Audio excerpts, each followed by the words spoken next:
What's up? Welcome back to the CEO Pulse Podcast, where you get the real, the raw, and the mind of entrepreneurship. Another beautiful episode of the Mindset Monday podcast with my co-host, Justin Thorstad.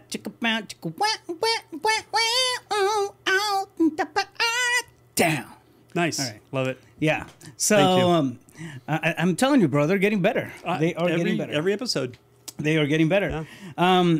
This is really cool. It's a really cool topic, what we're about to cover today, because it's not coming from us. So this one, big shout out to Ted Bland. He watches the podcast. He keeps up with the episodes that we put up on a regular basis. So thank you so much, bro. Appreciate your support. And this one's for you. The question is how do I stay enthusiastic about the vision I have for my future, right? And I mean, I can't count the amount of times that I've asked myself the question, or I've come across that problem. Yeah. Or that issue, right? It's a situation. Totally. Yeah. So, well, I think anytime you're stepping into the unknown, right, the unpredictable venture of attempting to create something or accomplish something you've never done before, you don't have an experience of it. At times, it can feel like, man, this is taking way too long. Am I ever going to get there? Like, a lot of self-doubt can creep in. Like, this is very real and normal. Yeah.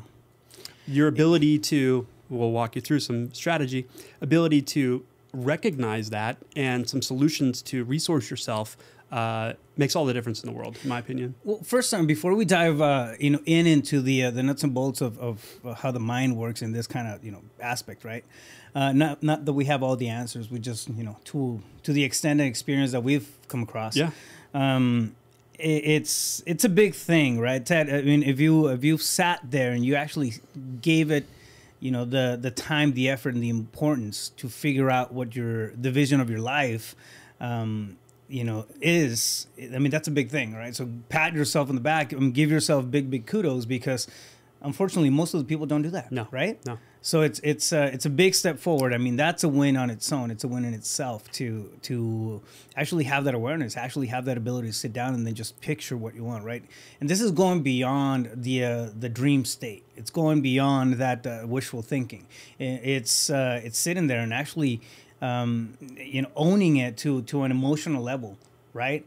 To an emotional level and a mental level, that it actually creates the issue of how do I keep myself motivated? Somebody who's not bought into that vision, somebody who hasn't really had the seriousness to think about what their life outcome is going to be, they don't come up with those questions. They don't come up with those questions. They get concerned about, how do I stay motivated, right? Yeah. Well, like, oh no, it's cool. I had this imagery at one point, and then I saw Netflix or something. And yeah, absolutely. So that's the difference between someone that's a philosopher, so they took in a practice of what I should be doing, yet they do nothing with it, right, versus someone that's an initiate. Like, you're attempting to implement that which you think to have a new experience. Yep. And so the fact that you have the question is evidence that you're on the right path. Yeah, exactly. So big kudos, right? And it's one of the questions that you had in there is it by counting the small wins, right? I think it comes down to some of that. We have to be aware of the stuff that's pushing us forward and upwards. I mean, anything that in my book, right? In my book, anything that pushes me forward and upwards is a win. It may not sound like a big, huge thing, but if it's a new relationship, a new conversation, a new workout, a new, whatever. Anything. Right? Anything that just moved me forward and upwards, it's a win in my book. 100%. And so, we haven't even gotten into the strategy yet, but this is really important because like, all the people that I coach, a lot of times they're like, well, I guess I have a win, but it's a small one. It's like, what in the what's a win? What's a win to you? Because a win is a win is a win. Like, it doesn't matter if it's monumental or super small. Like, it's progress. And its success, by definition, is the progressive realization of a worthy ideal. The fact that you made progress is a win. Like, you won your day. And so why label it as small? Like, small compared to what? Achieving the goal? Obtaining the desired result? Like, what are we talking about here? I'm going to bring it down to, or bring it back to like, the basics, right? But I've talked about this book in the past, but Matthew McConaughey wrote a great book, Green Lights.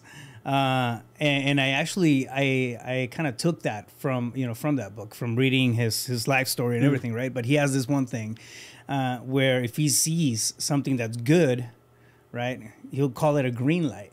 And it's simple. It's like, I don't know, it's just easier to recognize a green light than it is, that it might be to recognize a win, right? I don't know. You see Princess parking right in front of the store. It's a green light. Okay, cool. It's a win. Princess parking? Yeah, like you park right in front of the door where you're supposed to be at, and then I mean, I get princess parking all the time. Where did the princess go? I call it princess parking. You call it? Oh, yeah. I'm gonna leave that one alone. Yeah, it's princess parking. So, anyways, like that's one example, right? Before you blow it out of context. What, you get to be a princess? Or yes, what are we talking about? I mean, you do you, bro. So I'm feeling judged, guys. I'm feeling judged right now.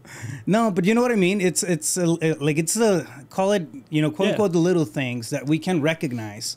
So it's actually one thing that I've been repeating in my head all over, over and over again. Like, how many green lights am I seeing on a daily basis? You know what I like about that, and even though I'm giving you shit, is that, like, listen, we invest our energy where we place our attention. And so if you've got something to identify that breadcrumb or green light, now you're going to be focused on attempting to find more of those instead of the easy route, the easy slide downhill of focusing on what could go wrong, what's not right. Maybe I'm insufficient, incapable. Yeah. All those negative things. Like, so if you're looking for green lights, guess what? You're going to find them. And you start investing your energy in there, man, you're going to win. And it's really incredible what happens too. I mean, you start stacking those, and you get excited, you get motivated, and it's easy. Like through the hurdles and everything that we're doing, especially because again, most of the audience here, it's going to be in the real estate space, entrepreneur space.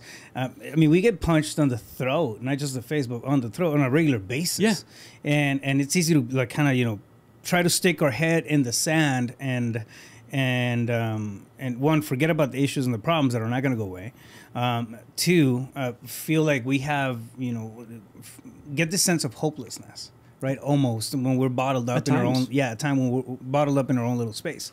But counting those green lights, man, counting those things that move you forward and upward, they really start to matter. Why? Because they switch your energy, like in the now. Yeah, they can support that. And think about getting punched in the throat. Like, so like, I don't know, the last 2 months, maybe last quarter of last year in through now, I started 5 startups in industries and businesses I know nothing about. Nothing. Like, what kind of learning curve do you think that is? Like, punch in the throat is an understatement. However, also, you can reframe your relationship to those situations. Like, for me, when I get that punch in the throat, it's like, oh, thank you. Because now you just pointed me to focus on the direction I need to go to educate myself and to learn. Like, of course you're insufficient at a thing if you've never experienced it before and you haven't accomplished it in your past. You know what I mean? So it's all new. But why can't you take that on, that path, that journey, as like an adventurer? Like, you get to broaden your horizons. You get to deepen your level of understanding of yourself and everything else around you. Like, if you don't put yourself in that kind of situation dynamic where you're forced to learn, when will you? And like, learning is the thing that, by definition, stimulates the mind for new synaptic connections to form. Like, it's stimulating, it's exciting. But what's your energy going into that process? Is it, well, I got to get this result, I got to achieve this, I got to obtain it, or because when I get it, then I think I'm going to be successful. Then I'm enough. Then I have evidence that I'm capable. It's like, no, you got it all wrong. You already possess all of those qualities inherently as a human being. And I know that because you're breathing, right? So it's not, I'm going to accomplish this so that I can be something. You already are that thing, and bring that version of you showing up moment by moment to the adventure. Well, I mean, that's huge on its own, right? And also to go back to Ted's question about the vision, just like we start businesses, we start in a new industry, we take the leap and start betting on ourselves. The vision of our ideal self or the vision of our life, it's always going to be work in progress. Yeah, it's never going to be one of those things that that you stay okay, cool. I mean, you figured it out once, and it goes on for eternity, and it's solid, and it's bright, and it's glowing and fiery, and it's like this the for a long period of time. Yeah, No. exactly. No, you have to come back and then re-nourish it, right? I think and that's a beautiful thing, because why we change through time. 100%. Right, we change, we evolve. We're not the same individual we were 6 months ago, a year ago. I mean, we have different opportunities, different situations, different adversities that change the path. I mean, of the life that we're taking. We pivot, right? Use it as a that ideal life. The vision. I think to me, it's more of a beacon, right? It's guiding me into this. Okay, cool. I mean, I'm walking in that direction. I'm walking forward, right? And sometimes, I don't know, depending on something that maybe an opportunity that came up, it may switch a little bit. Okay, does it matter? Does it make sense to stay the course on that, or do I go back and remember, about the vision that I have and realign myself with it? So it's what I'm trying to say here is that it's always a process, and it can be difficult to stay motivated and enthusiastic about a process or something that's in constant construction, because you're never going to see it done. It's your life. It's never going to be complete, right? And I think thinking of it as a end all be all can almost be more harmful than good. It is. in this case, right? Yeah.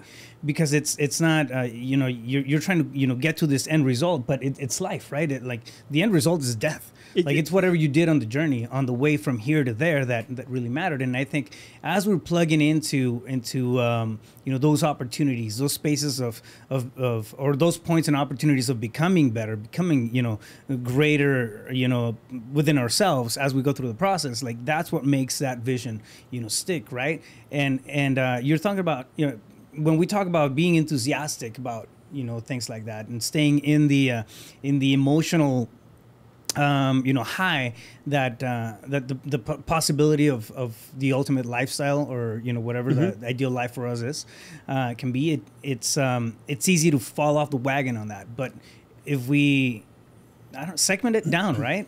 Break it down into what does it look like, not necessarily at the end of the road, but from here to a year, from here to 6 months, from here to 3 months, right? We break it down, and it's almost like navigating through a freeway as opposed to taking the airplane. Yeah. And so I'll say it identical, but in a different way. Like, same point. It's like people have a misidentification of what you're going towards. It's not, like you said, about the destination of where you're going to arrive, because you're not going to arrive anywhere other than to someday die. So it's more about the journey. And I know that sounds cliche, but really it's like there's a simple process that I remind myself of. You learn something new, unlearn what you used to know, relearn something that will support you in forward moving, and then you earn compensation, law of compensation, and then you go back to the beginning and start the cycle over and over again. Like, it's about but you do it forward and up. Exactly. Yeah, it's always forward moving. Yeah. But so many people beat themselves up, entrepreneurs, when they set out to do a thing, because they need that end result. And that's the process we're going to talk to you about, is that attachment to, I got to have that thing because I think of what it's going to give me internally. Yeah. And I can't rest until I get it. And that's a toxic attachment. It really is. Yeah. Yeah, it is. And it can get out of control. 100%. And I know from experience of myself in my younger years, So, Ted, the solution to your issue is the law of detachment. Break it down. Yeah. So that's really broken down into 4 categories. Number 1, awareness. Like, detachment, first of all, though, it doesn't mean forgetting about what you're setting out to do. It's not about giving up. It's just simply letting go of a few things. And so, we can break down number 1, awareness, into a few subsets. Like, do you allow others to be who they truly are? Do you allow yourself to be who you really are?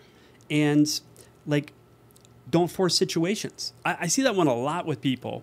Like, they want the end result so bad that they're willing to force and manipulate and hustle and grind. And I just got a question for you, if that's what you subscribe to. How often does it actually work?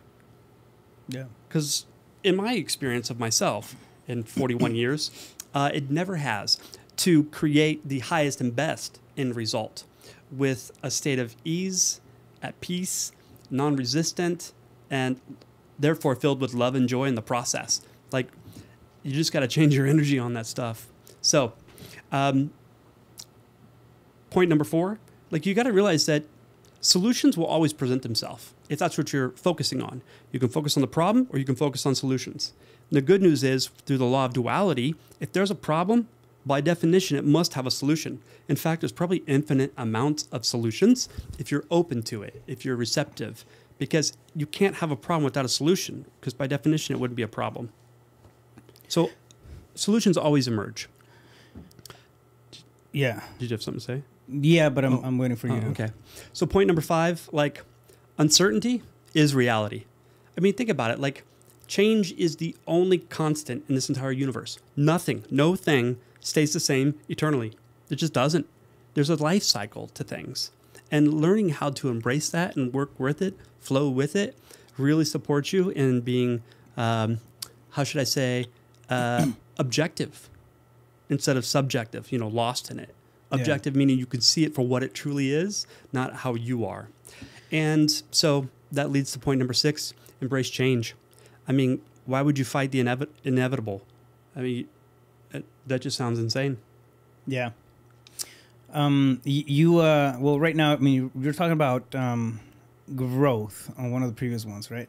This is one of the things that I kind of realized too. I mean, when the old adage, right? If you're not growing, you're dying. Yeah. I think if you're not growing, you're dead. You're not dying, you're dead, right? Because think about it. If we're stagnant, right? If we're not doing anything, taking action and whatnot. And this might be a little bit of a tangent, but I think it still applies. Relevant. Yeah, I think it's relevant.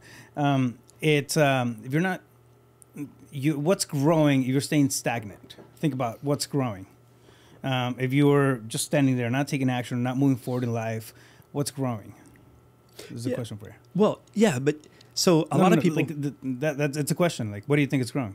Your pessimism towards life, your stale energy is growing. That's magnifying, right? So like that, we're always growing unless we're dead, right? But it's when we're not, moving forward and embracing change, like change is happening and it's inevitable. It's happening whether or not we realize it, right? It's happening because if we're just standing there and then hoping for stuff to get better and not taking action, like there's stuff changing. Why? Because time goes by. Time is still moving. So what happens?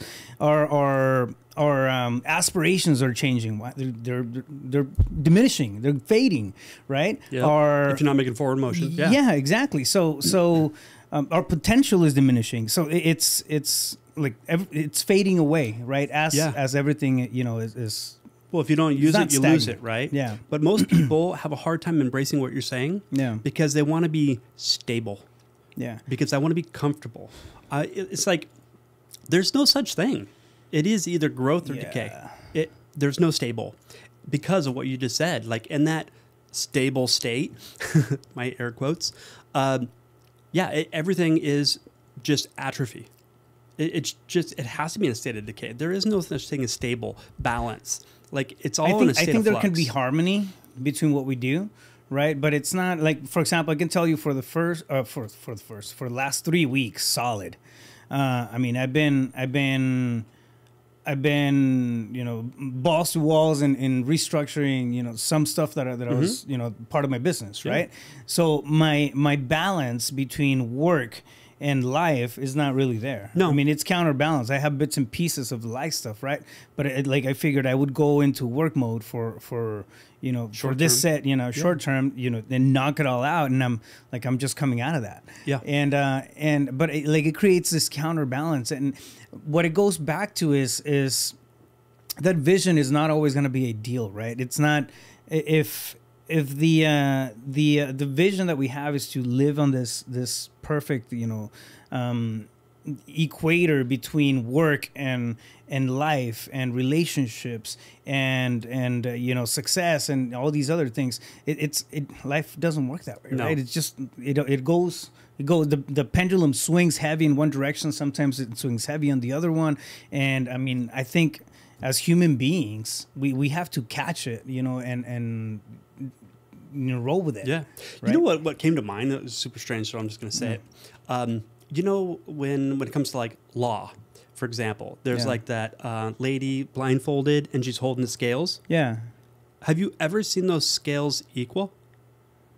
No. They're always, right? It's that counterbalance. Like no things are all like equal. Like you just got to realize that counterbalance and pay attention, have the awareness of where am I out of balance and so forth. But it's okay in the short term. Yeah. One of the other things that you talked about was making room, letting go, and then staying grounded, right?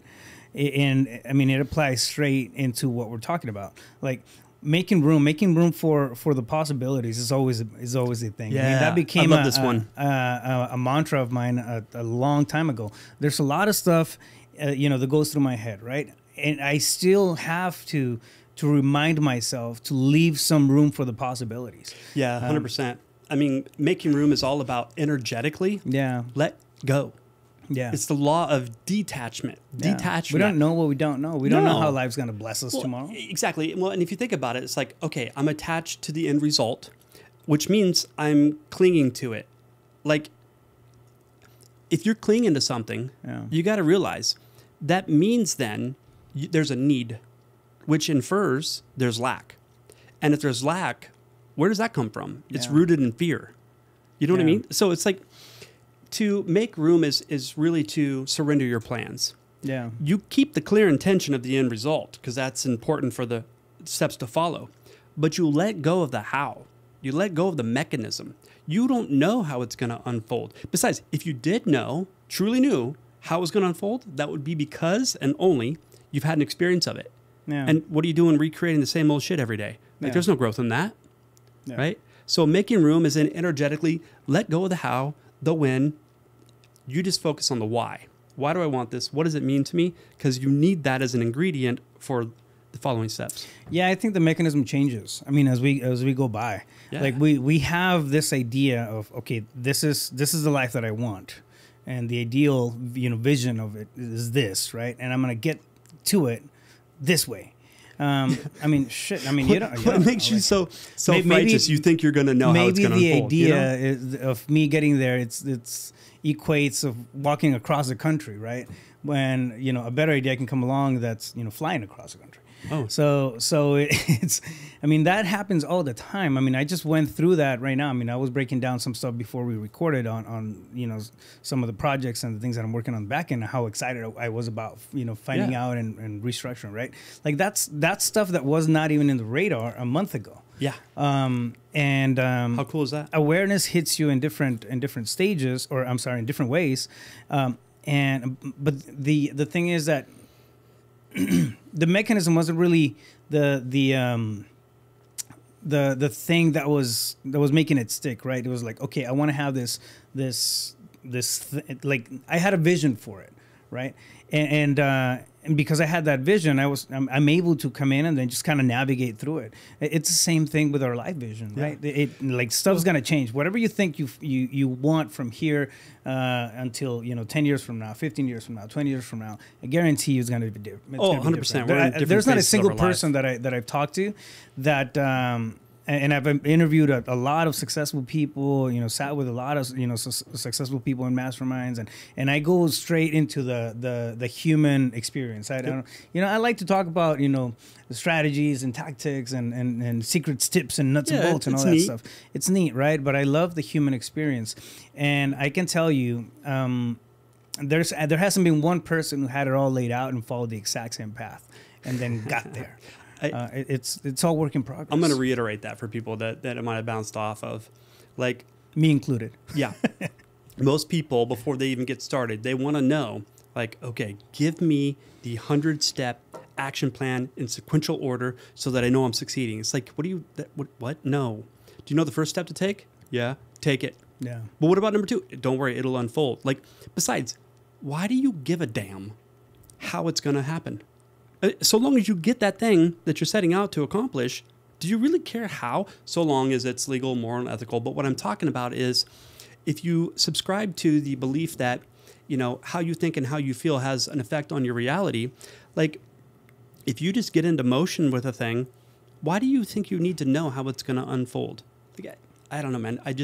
For me, I guess I'm maybe a little blessed because from a small age, I was told that I'm just not smart, right? Mm-hmm. So for me, at a young age, I just blocked out, like, I need to know how, because I don't know. I'm not smart enough to figure it out. So I'm just going to move forward in action and allow it to unfold. And besides, when you act bold and you put yourself out there, man, there's unseen forces that aid you. Whatever you subscribe to, God, the universe, whatever you believe in, there's more to it than meets the eye. And the key is, how can I work with it instead of allowing my egotistical mind, who thinks it knows everything, to come up with a strategy and plan of exactly how it's going to happen. What the hell do you know? I mean, seriously. Yeah. Yeah, it's, I mean, I think it's above our pay grade. Totally. Yeah. A lot of times, right? Don't our responsibility meddle in to business that's not yours. Is to clear, to have a clear intention of what we want to do with our lives, right? Impact. And sometimes, I mean, it's okay to have bullet points on that, not necessarily a whole dissertation on framework, on detailed and broken down, because more than likely something else, a new relationship, even if you meet one person along the road, the potential of your entire vision changing is there. Right, like it's incredible. Having this sense or this intention behind the what we want to do with our lives, as far as purpose goes, it's always a great thing, right? But it's important to understand too that we're gonna have to let go of some of the stuff that we maybe thought we wanted because something else presents that's better, because we're dynamic beings. We're changing. We're ever evolving, and I mean, you just never know what's gonna hit you, and stuff. It's uncontrolled stuff, right? Like stuff that we can't even control. Like a lot of times we can control the people who we hang out with, or not them but us, right? So our environments and that sort of thing, right? A lot of times we have the ability to, or that power, but are you gonna control the way AI impacts your industry? Are you gonna control I don't know, the way money exchange is going? Like, no, there's a lot of stuff that it's going to be dropped into that's going to shift, right? Or it's going to make you shift or pivot or do something about that vision that you have, and if you feel like every time if you feel demoralized, every time you have to shift, or every time you don't have incremental and leap style success in accomplishing that vision, I mean, it's not going to last too long. Totally. Right? Well, my final thoughts on that, and by the way, for those of you listening, I lumped number 2 and number 3 together. Number 2 is making room, and number 3 is letting go. They're kind of the same to me, but my final thoughts on that is this. I believe, like, that spice of life, the thing that always keeps me going forward, is when synchronicities and serendipities unfold for your benefit. Do you know what I mean? Like, you're in a good state, you're in that flow state. Green lights, homie. Yeah, green lights all the way around. And then all of a sudden, boom, there's just a moment in time, an instance where the stars align, things connect, and that person's drawn to you and strikes up a conversation with you, or something unfolds right in front of you and it was the missing piece to your puzzle. Yeah. It's like, when that happens, it's like, oh man, it's the most incredible feeling ever. And so if you think you know how it's got to all unfold, that means there'd be none of that. Yeah. And where would be the fun in it? Where would be the excitement of, like, the unknown unfolding in front of your eyes? Yeah. That's just my 2 cents. I love that, man. I have one last comment for Ted. We still got number 4 too, though. But we do? Yeah. Oh, okay. There was 4. I lumped 2 and 3 together, though. Oh, 2 and 3. Okay, go with 4. Yeah. All right. So number 4 is staying grounded, and what that means is basically, have your head in the clouds in regards to dreaming and wishing and using your imagination, but all the while, like, you're holding a clear intention still of the end result. And not only that, but I know where people oftentimes make a mistake on manifestation, on being a creator, is they have a belief that the thing that they want is on its way. And that's where you go wrong. It's not about believing you're going to receive it. It's about believing, connecting, feeling that future experience as if it's already here in this present moment. You got to embody that. What would it feel like? What would you be thinking? Like, to just focus on being already receiving that thing that you desire, man, that is everything for creation. That's what manifestation is. I found a verse in the Bible too. It's like Mark 11:24, something of that nature. I'll botch it if I try to regurgitate it. I just happened to see it. That's everything. Believing you've already received it. If you think about it, that by definition is a state of gratitude. Yeah. Being in a state of thanks, gratitude. And that's where people go wrong, because they find it so difficult to imagine having actually received it. And that's a whole nother rabbit hole we can go down, which we won't right now. But the reason you can't do that is because your mind, not you, the one witnessing the mind, but the mind is saying, that's not true. I haven't received it because I don't feel like what I would feel like if I had it. Oh, really? That's your cue. Like, stop. What would that feel like then? Yeah. What emotions would I be experiencing? What thoughts would I be having? And if you can sit with that and embody it and then rehearse it, mentally, emotionally rehearse it, there'll be a moment in time where it just unfolds. I mean, that's how we met in our mastermind. That's how all my businesses were launched and become successful. Like the relationship that I have, everything has come from me sitting my ass down every damn day and embodying that end result as if I've already experienced it, believing that I have received it. Like, you get up from that. And by the way, you don't let yourself get up from your meditation, your visualization, until you've hit that state. And you walk through your day, and there'll be a moment in time where, for whatever reason, you're reminded you haven't received it. And you're like, oh, shit, I forgot. I thought I already have. Because it just becomes your state of being, because we're called human beings, not human doings. There's a couple of things too. I mean, being in a state of gratitude, right? Like sometimes it can be hard to recognize something. This popped to my head right now, but I do this with my kids all the time, because I'm the guy that will go out to I don't know, the beach, and then I'll stay there looking at the sunset, and it's just so beautiful. This is true, ladies and gentlemen. I've witnessed it. or I'll look at a cloud that just looks cool, and I'll contemplate the cloud, and you know, and it's, I think, one, beauty is in the eye of the beholder, right? 100%. Beauty's in the little things and the details. Beauty's also gratitude. Yeah. When we learn to appreciate the tiny things, the tiny gifts, in life, I think, and you'll see people missing them left and right all the time. But I started doing this with my kids long ago. I mean, years ago, and I would sit down and I was like, man, look at that. Look at how cool that is. Look at that sunset. Look at how those rays, and I'm using sunsets as an example, but I mean, I do it do it in the city. You do it. I mean, you see some cool architecture and then you appreciate it, right? So that sense of appreciation towards stuff, towards, something that you're grateful for, just because you're in the presence of it, or you're seeing it, or it's changing you. I don't know. It's inspiring you. Yeah. It's doing whatever, right? Puts you in a state of gratitude. I think that's huge to recognize, to learn to recognize that kind of stuff. After a while, it becomes a habit. Exactly. It's just innate in you. Yeah, my kids have done a really good job, about that. My youngest, Diego, like he's like, he'll call me out, like he'll call me out on stuff. It's like, Dad, did you see that? Call out like the small, I don't want to say small, but like the beautiful things that can go unnoticed. Yeah. Good job, right? Dad.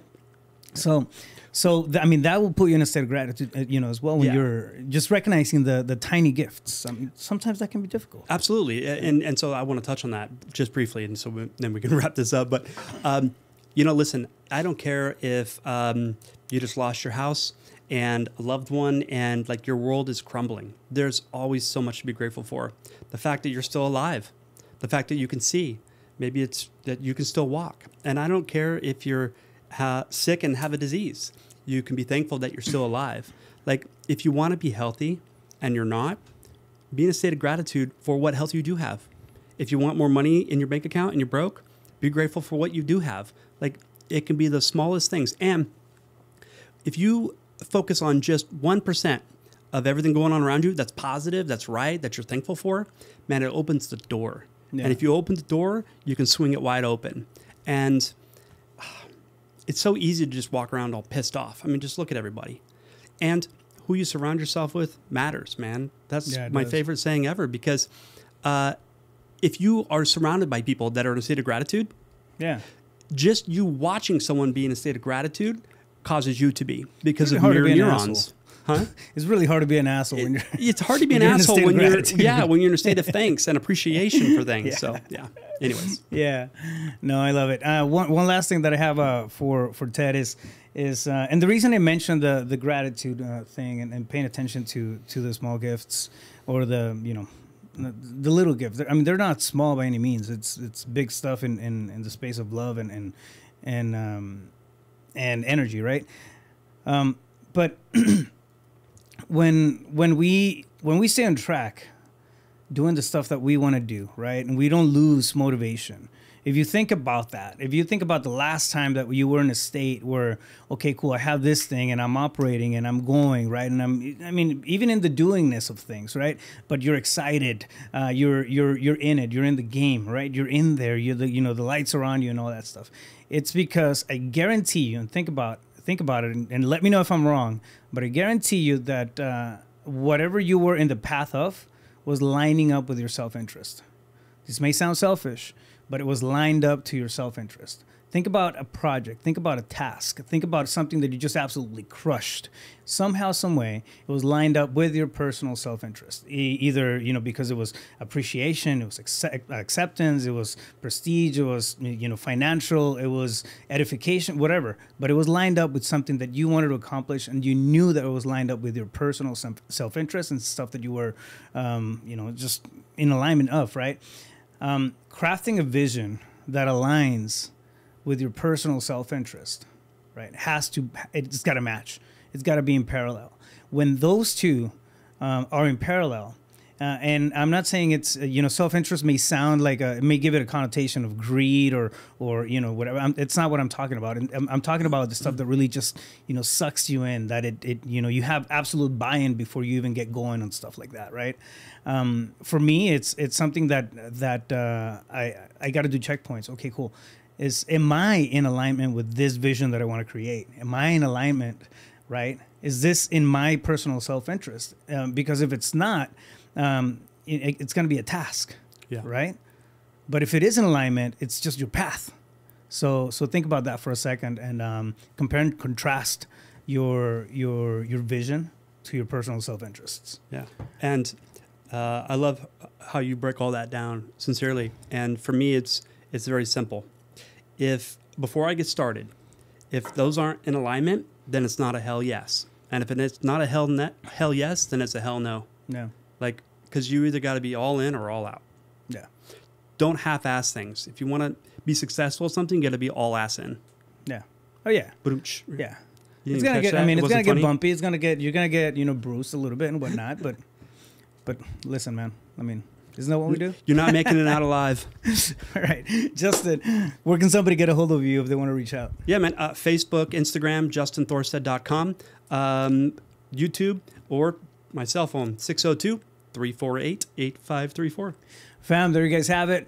Do us a favor, subscribe, like, and share. And thank you for the comments. Thank you for the questions. Thanks, Ted. We'll keep working on this. Big shout out to Ted.